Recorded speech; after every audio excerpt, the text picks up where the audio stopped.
If you haven't taken a look at the Q&A, please do. And don't forget, you can always ask questions of the presenters in the Q&A function, and we will get to those during the allocated time for Q&A or answer them via text like we are now.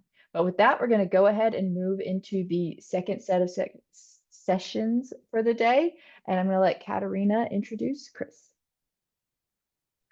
All right, so next up we have Chris Tanguay from MIT, and the title of her presentation is Not So Secret Agents, Man. Chris Tanguay is a processing archivist at the MIT Library's Department of Distinctive Collections. She currently serves on ArchivesSpace Users Advisory Council on the Usability Subteam. Today, she will be providing an overview of the work Distinctive Collections is doing using the Agents module to document people, corporations, and families beyond the typical authority record. This includes using agent records as a knowledge base to capture biographical and historical information about MIT and associated people that were once kept on a separate website and have now been entered into ASpace as ESC-CPF records. Take it away, Chris. Thank you.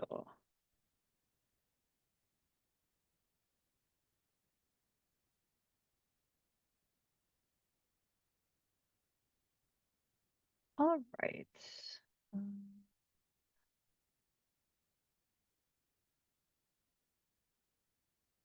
So, thank you. So yeah, I'm Chris Tanguay, processing archivist. Probably don't need to go over this. So I'm just going to start off with some background on the project itself, because archivists do love context. So we have a lot of biographical information that we had stored. A lot of that was original research. I had previously worked as a reference assistant, and when I was in that position, I was doing a lot of biographical research for patrons. So there's a lot of original research, particularly on people. It was all saved locally on a drive. Originally, it was a shared server. We migrated that over to OneDrive. It doesn't get much use because I think staff forgets it's there, just because it's not part of storage that we use very often. So that was one goal of this project, was to highlight some of those things. The main factor, though, was our MIT history webpage. We had this huge website. It had some original research. It linked out to a lot of other sites. It was this massive WordPress site. It was difficult to find. It was like not intuitive to find from our MIT Distinctive Collections page. And then navigating itself, there were a lot of categories, a lot of subpages, not necessarily easy to find. Some of that got migrated to a new WordPress site, which was easier to navigate, but didn't contain as much information. Again, there was a lot of original research detailing departments, their histories, different information about MIT, but it wasn't easy to search. It was very troublesome to update because at one point, the only staff members who had access to update that website had left. So anytime we needed to update something, say like the Department of Economics contacted us and they said, you know, we have a new department head, so can you please update this? We'd have to go through like the whole web team. It would take a long time. It was not convenient. And it was difficult. So with that in mind, we decided to migrate all of that to ArchivesSpace so that we could finally retire the website, but keep all the data and make it easier to update, easier for people to find, because they would be able to find it as they're searching for archival objects in our public user interface. So the idea behind this, that we would keep those, use the agent modules now as a knowledge base. So it wouldn't just be that we would have, you know, our agent records for, you know, creators of collections, but also use it as a source to gather this information in one local spot. So that process was pretty complicated. First off, there were members of the web team and reference who identified which pages of the MIT history site really needed to be migrated, what information there was either different from what we already had in ArchivesSpace, since a lot of our histories of like departments had been copied over already into like the our resource records, but some things were additional on that site, some things were out of date, they didn't always match. So we had a student worker working on that and other people to identify what exactly needed to change. Next up, we wanted to look at the language and use this as an opportunity to update that language.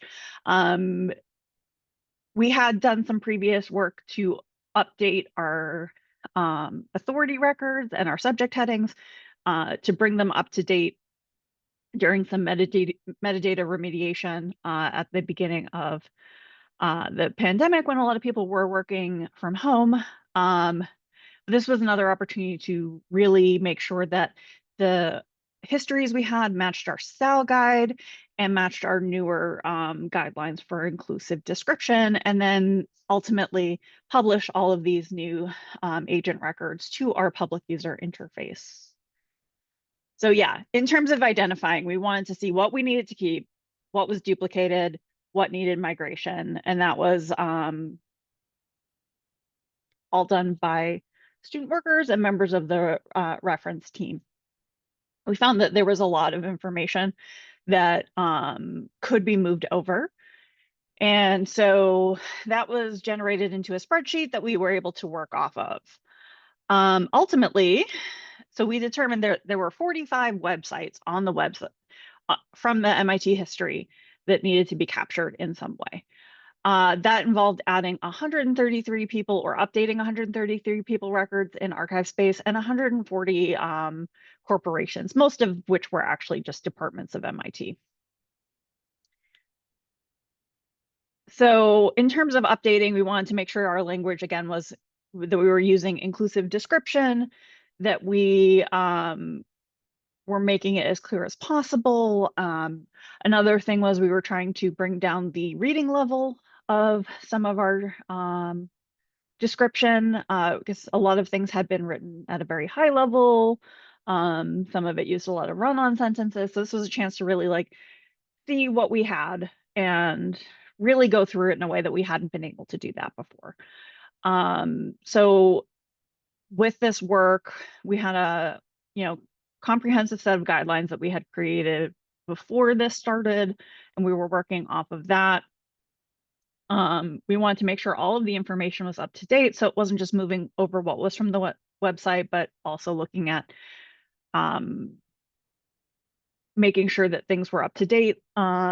So for our departments, it was looking into the departments, seeing, so a lot of them we had the a chronology of the department head, so making sure that that was up to date, adding any additional historical information from when things were updated. A lot of things hadn't been updated in a decade or more.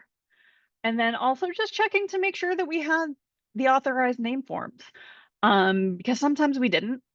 So we were using name authorities. We set up also an additional database so that we could use an internal identifier number, so that when we were making these records, they were EAC CPF compliant. So everything needed a record ID. And if there wasn't an authorized form, we were using a local identifier. And that was also helpful in terms of keeping track of that work, because then we knew what identifiers had been added and what records had been worked on.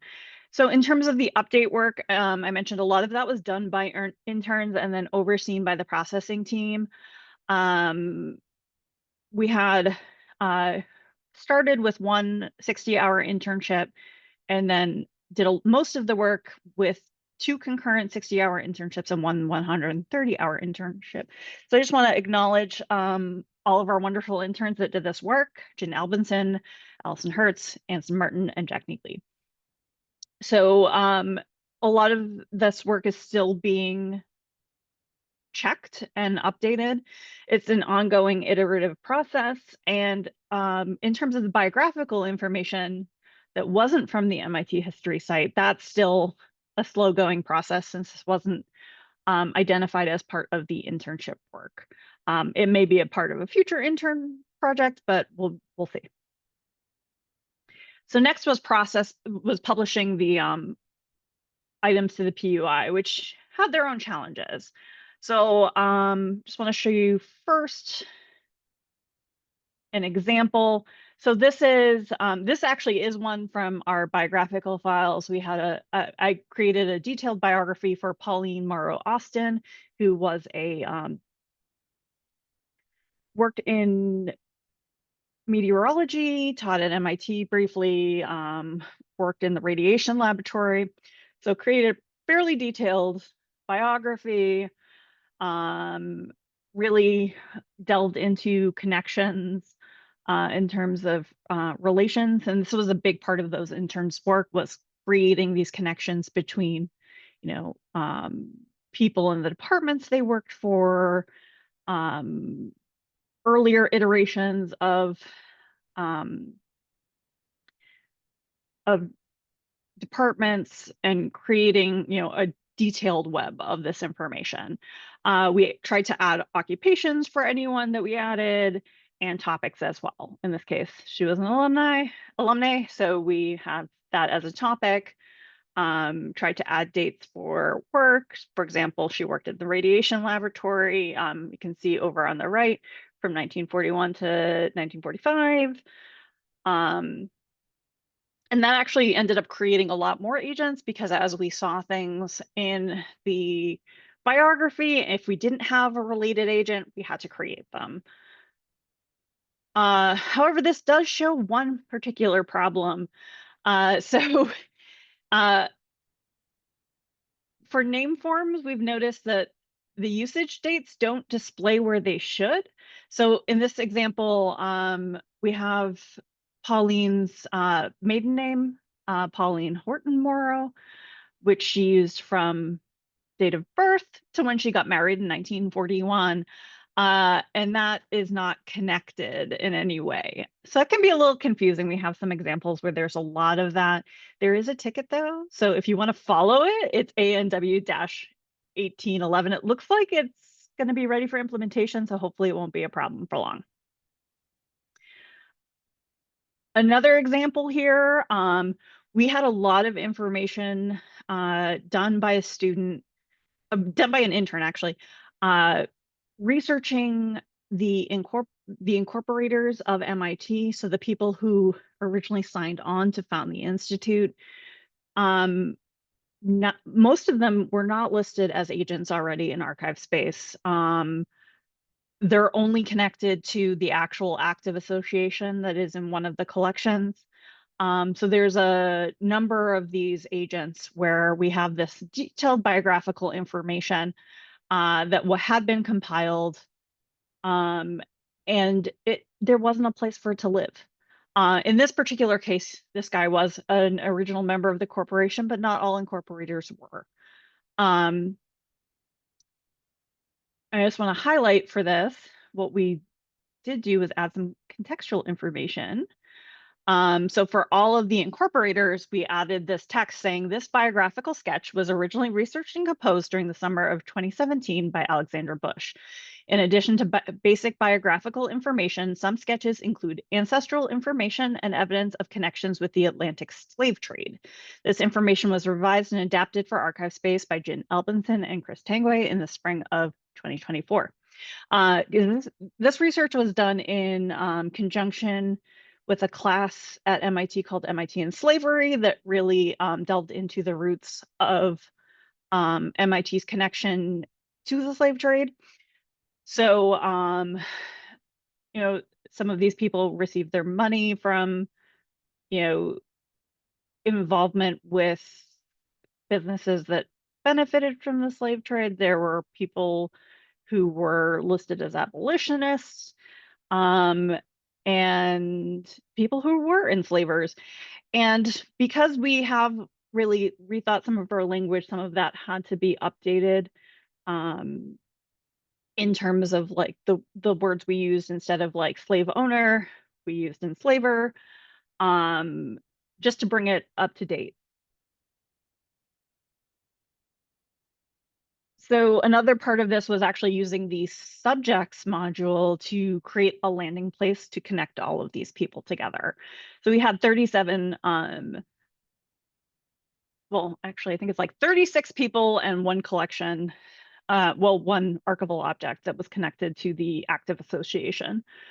So this was a place where we could explain what the active association was, group all of these multiple people together, and it was also an opportunity to highlight the archived website.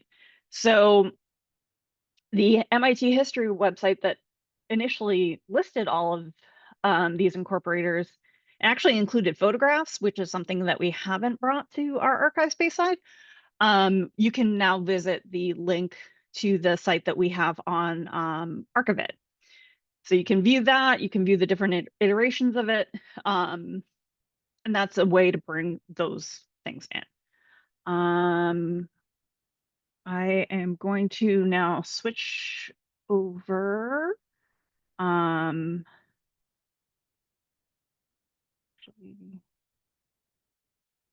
Show you some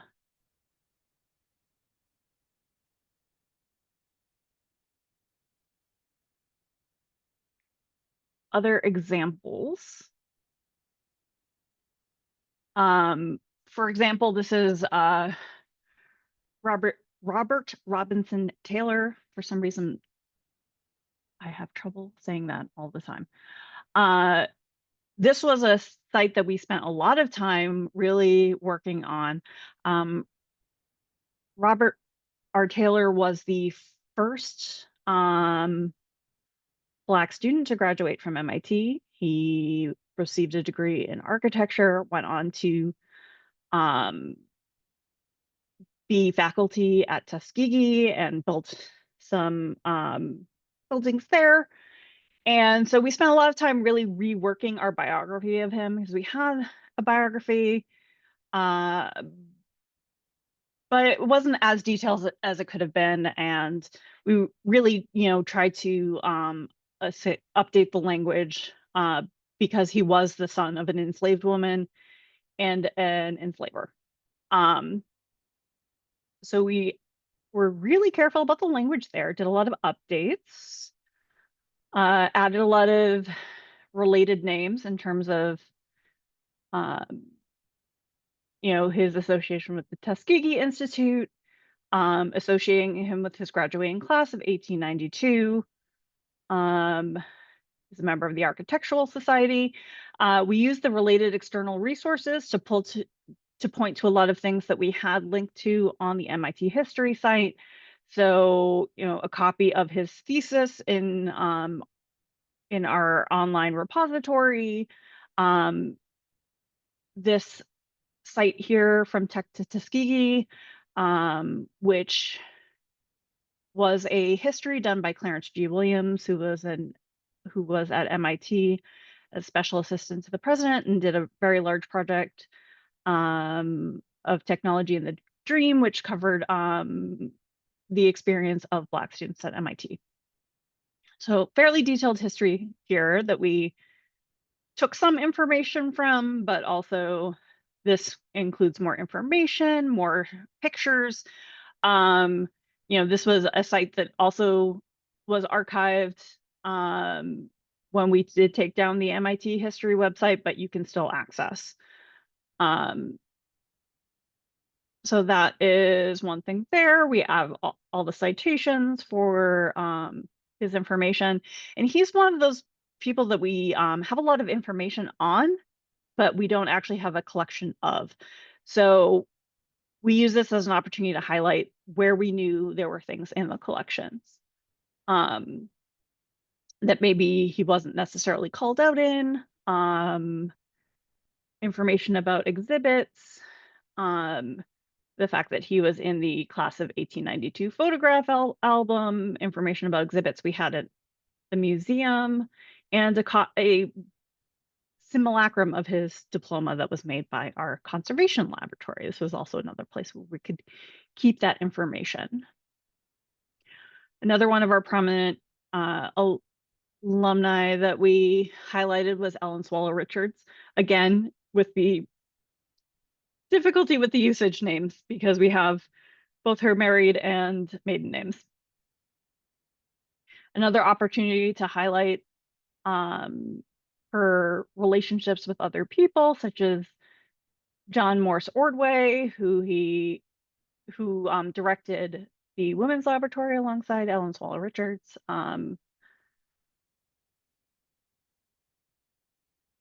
Other people that she worked with, as well as her spouse. We have information about her marriage there. Very detailed biographical information. And links to all of her connections. Another really detailed agent record that we have is about the MIT police. They went through many different name changes over the years. They were the campus patrol, the campus police.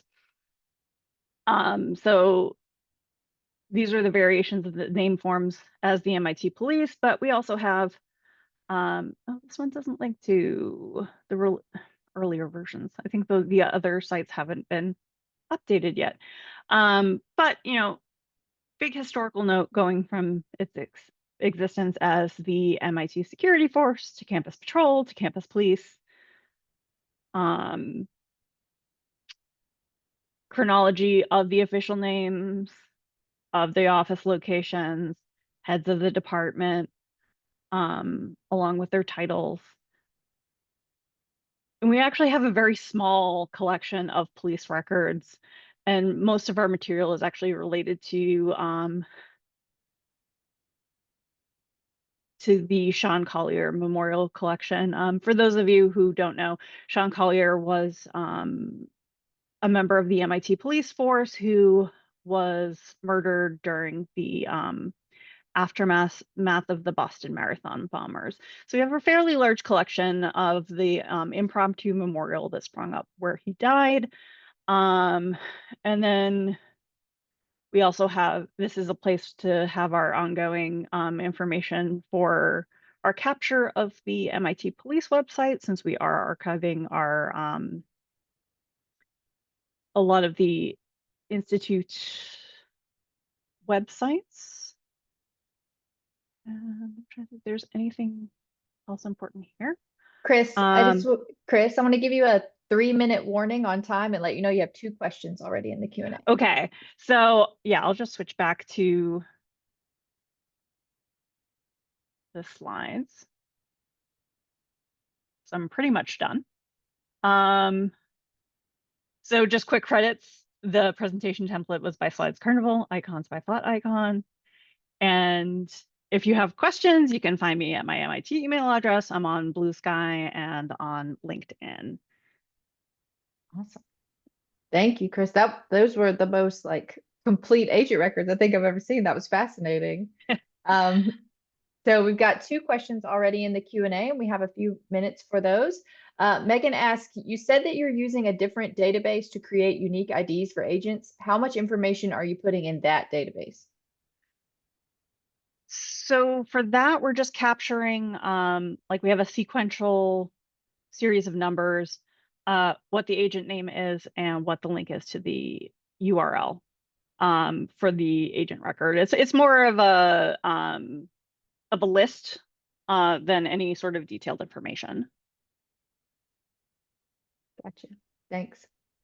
Dan asks, how do you make users aware that a small subset of your agent records will have much more information? Good question. We haven't really done that specifically so much, other than, you know, if someone's asking a question about something, we may point them to it. We do try to link the agents to like as many places as possible for that information, but yeah, we haven't really publicized that yet. and that's probably something we need to think about for the future. All right. I guess good question, Dan. All right, one more question, and then we are going to move to our next session. Elizabeth asks, are the archives considered a definitive source? Do you have to work through a university historian or something like that? No, we don't have to work through a university historian. I would hope it would be considered a definitive source, although we do try to cite our sources for things, and be as exacting as possible. But with some things there could be errors, but we're not really having to ask approval for anything. Well, that's a good place to be in, I think. And those were really impressive agent records. So I would say they look pretty definitive. But thank you so much, Chris. There are a few more questions popping up in the Q&A. So Chris, I'm going to ask if you could type your answers to those so that we can move on. But you do have a few more questions that have lined up for you. But again, thank you so much. That was really interesting. But we are going to go ahead and move on to our last session of the day. And thank you so much to Kelly for voluntarily giving up some of her time.